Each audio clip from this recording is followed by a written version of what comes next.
How to reset M&T Bank password. Hey guys, in this tutorial I'll show you a quick and easy way to reset your M&T Bank password. The first thing you're going to have to do is simply go ahead and search for M&T Bank online on your search bar in any web browser you have. Tap on the link that you see here for personal banking. Now tap on the login button at the top right corner of your screen.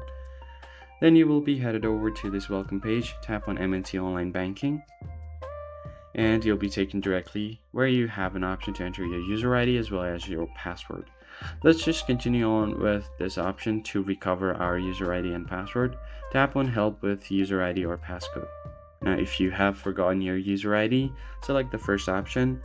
You can also call the customer service at this number, and you'll see the customer service hours down below as well. So what you can do next is, if you forgot your passcode, tap on the second option like so. And here all you have to do is provide your user ID as well as your social security number or tax identification number. Then tap on next and you'll be taken to a verification page. Just verify all of your details. Then you'll have an option to enter a new password. Then you can just confirm your password. Make sure you use a mix of letters, numbers, and different symbols to make your password safe and secure. And after the confirmation, your password will successfully be changed, which you can use to log into your account by entering the new password. That's basically it, guys. I hope this tutorial was helpful, and I'll see you guys on the next one.